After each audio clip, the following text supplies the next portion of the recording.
We have a big sponsor tonight. Shout out to NetSuite, Oracle NetSuite. So we are proud to have a sponsor on the show. We will be doing this a bit more, but NetSuite is sponsoring the show. What does the future hold for business? Ask 9 experts and you'll get 10 answers. Bull market, bear market, rates will rise, they'll fall. Can someone just please give us a crystal ball? Until then, over 41,000 businesses have future-proofed their business with NetSuite by Oracle, the #1 cloud ERP, bringing accounting, financial management, inventory, HR into one fluid platform. With one unified business management suite, there's one source of truth giving you the visibility and control you need to make quick decisions. With real-time insights and forecasting, you're peering into the future with actionable data. When you're closing the books in days, not weeks, you're spending less time looking backwards, more time on what's next. This is why I like NetSuite by Oracle, and you should too. Whether your company is earning millions or even hundreds of millions, NetSuite helps you respond to immediate challenges and seize your biggest opportunities. So, speaking of opportunities, download the CFO's Guide to AI and Machine Learning at netsuite.com/Timcast. The guide is free to you at netsuite.com/Timcast. Once again, that's netsuite.com/Timcast.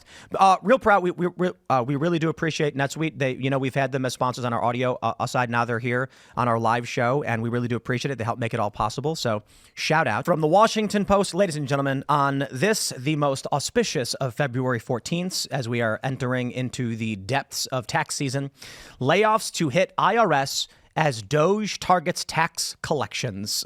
Oh, boy. The cuts are expected to at least partially reverse the Biden administration's efforts to beef up the agency. I just want to stress, they're talking about 9,000 employees that may lose their jobs over this. And it's part of a broader move to fire up to 200,000 probationary federal employees. Tax collectors are not your friends. Nope. They are not trying to make sure you get your maximum refund. And Joe Biden, the Biden administration, did not hire 87,000. It was 87,000, right? 87,000. Strange number. They didn't do that because they're going to go after the billionaires. Because there aren't that many billionaires. They did to go after you so they can nickel and dime you into the poorhouse because they can't manage their funds. And this is so perfect. This is a 1-2 punch from the Trump administration right now. Start with USAID, show all of the American people what they're wasting your money on. So you get nice and riled up like, what is this? Gender studies in Pakistan. And then go to the IRS and say, and now we want to stop them from taking your money. Because then when the Democrats come out and say, we must protect the IRS, you go, the people that took my money for Pakistani gender studies? I ain't supporting that. So masterfully played.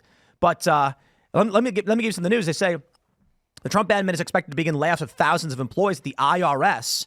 6 people briefed in the matter said as billionaire Elon Musk team begins to target tax collections. Treasury officials have discussed laying off roughly 9,000 employees still in their probationary period as part of broader dismissals across the government of recently hired workers, according to the 6 people who spoke in the condition of anonymity to reveal internal conversations. I suppose my question to all of you is, who would defend the IRS? Any of you? Any of you? I wouldn't, but I guarantee there are Democrats that are going to do it. There absolutely is, absolutely. What's funny about it is for as long as I can remember, not even just talking politics, but if you're talking amongst friends, movies and television, it's not like you've ever seen anybody give a positive portrayal of an IRS agent ever. There was a show called Warehouse 13 where their cover in the show is their IRS agents, and they don't know that at first. So everyone in the town hates them, and they have no idea why. And it's when they find out they all work for the Internal Revenue Service, so everybody in town just hates them on principle. Yeah, I mean, that makes perfect sense. But now we are seeing people actually get tricked. I don't know if it's tricked into it. It's almost probably out of necessity because they know that ideologically they're not allowed to speak out of line. So they don't want to actually talk positive about the IRS, but they understand that they will be looked down upon by their cohorts if they do so. So I can't speak for how people get this mindset, but there is a segment of the population that I think genuinely does believe the government is a good thing, or net positive. They do good things for the people, that there's not as much corruption as the other people in the country would would say there is. They think that the average person that works for the government is actually a noble person trying to do good things for the people. These are the same people that think that like universal health care would be a good, or Medicaid for all would be a good thing.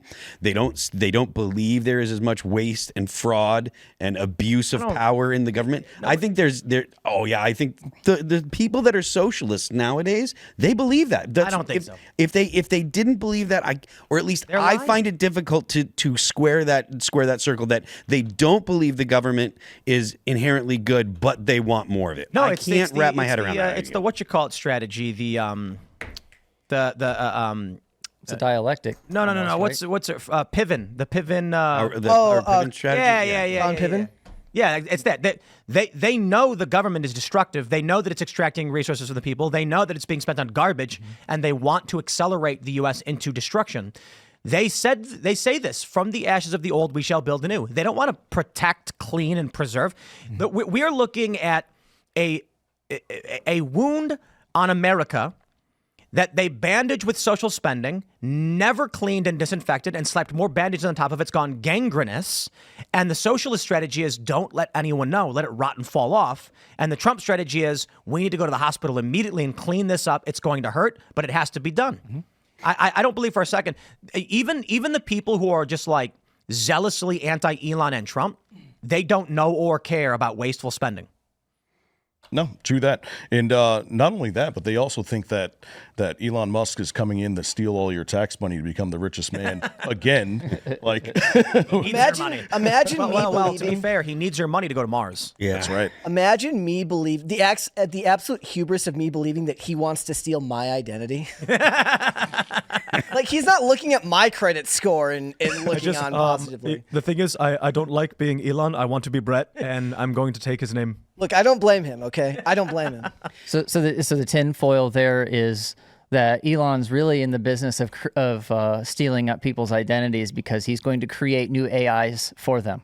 Well, I mean, that would be great. Facebook is posting all sorts of like AI profiles now to flood the market. How based would it be if it turned out that Elon was actually trying to enact the plot from Westworld, where he takes everyone's identity and turns them into AI versions of themselves and puts them in robot bodies? See, I like the idea that he creates the AI of you and it's just a better version of who you are, and then he presents it to you like, oh, don't you want to be this person? He's already a better version of you anyways. Aspirational eye. Yeah.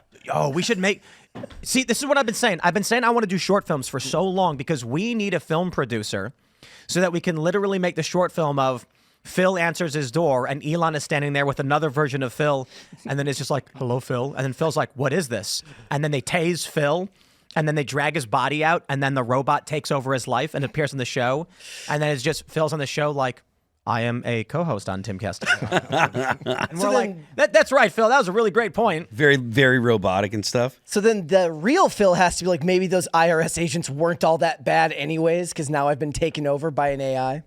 Why would the real Phil have to say that? No, I'm saying because if like he tases you and they lock you up and bring the AI in here, then you got to get free. And they're like, okay, maybe those IRS agents weren't that bad. Sure, they were trying to steal my money, but they weren't trying to lock me in a basement and put an artificial intelligence in my place. Just real quick, can we?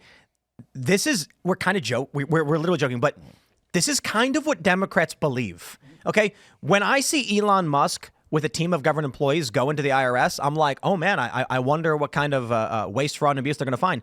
Democrats are like, he and his team of hackers are going to steal my identity for nefarious purposes. Like, it is the conspiratorial thinking that dark MAGA Elon wants to steal your tax information and identity for some reason. Now, look, maybe he wants to feed it into Grok. And he's like, once I get all of the tax information and data on people, I can make Grok very smart and defeat China. Maybe, but I really don't think so.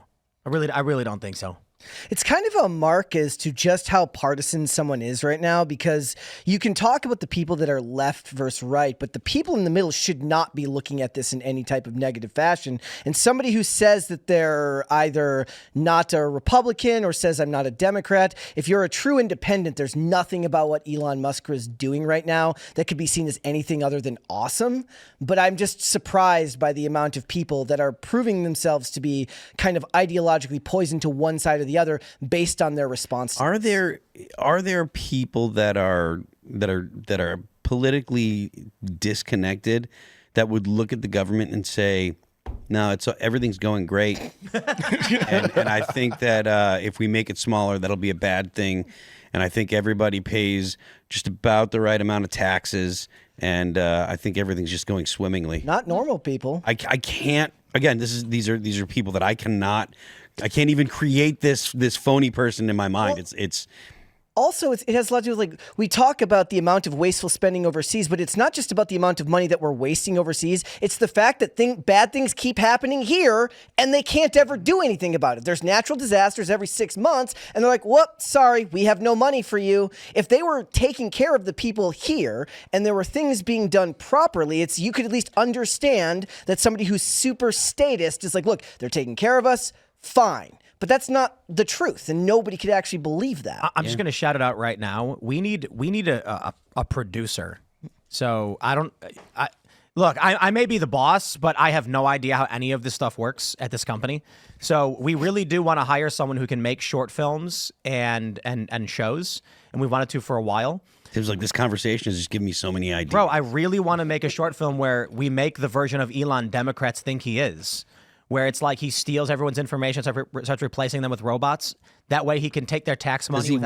Does he wear Darth Vader outfit or just the Darth Vader mask and like the regular clothes? No, he's wearing the hat and the jacket. But when he shows up to your house, when he takes the jacket off, it actually doesn't come off. It turns into a cape. And then he's like, I am Dark MAGA, and you are now the robot. And you're like, nah. But no, in all seriousness, we want to hire this producer. So if y'all know anybody who makes films and short films, you can figure out how to reach out somewhere. I don't know. Maybe we can have them just tweet at Serge or something. He gave a thumbs up. We're good. he also deactivated his X account last night. We were just talking about. He got me. Tweet at Brett. No, send it to Phil. Phil is more active on Twitter than I have a lot of followers. I don't have as many as Tim, but I have a lot of followers. There's no guarantee that I'm going to see it. No, or you know Ian. what? Or Send Ian. it Ian to. loves acting. No, you know what? Send it to Raymond G. Stanley because he loves it. Send when it people to say, Raymond G. Tell Stanley. Tim. Yeah. Raymond loves that. Send it to Ray. Same. Yeah. You got to give him the pitch too. You got to give him the pitch of the movie. Wait, isn't there legal concerns there? Because then we gotta. If you don't, We're not asking for pitches. No We're asking pitches. for Attach a producers. PDF file to the tweet. Just attach a PDF file of your idea. Send it to Raymond G. Stanley. But in all seriousness, we're also doing documentaries too. So we're not taking pitches for anything. Right now, we're just looking for like a single producer and editor. You should They call still them send the editors. pitch to Raymond G. No, Stanley. if you send the pitch, it instantly becomes our property. Oh, never mind. My Yeah, bad. don't send pitches. In all seriousness, if we tried doing pitches before, but it's not legal. It's not illegal, but it's not legal. Meaning, the reason why no one anywhere will take solicitation is because if you get 100,000 people to send you a bunch of ideas, if in any way they overlap with yours, it causes a legal conflict of interest. So it's just like, nope, pitches all go in the garbage. Yep.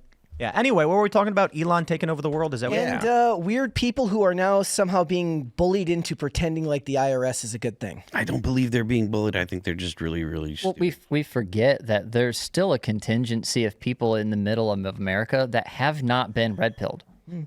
They have not been affected. You know, they are still working side by side the rest of us, and they're kind of head in the sand. They're well-to-do pseudo-liberals. You know, So you're they're not talking about like middle America people who are struggling to get by. You're saying the people who are kind of upper middle class and they ride trust the edge. system because it's never Yeah. bothered them. right. Thanks for checking out this clip from Timcast IRL. Make sure to watch the show live Monday through Friday at 8 p.m. Subscribe to this channel, and we will see you all there.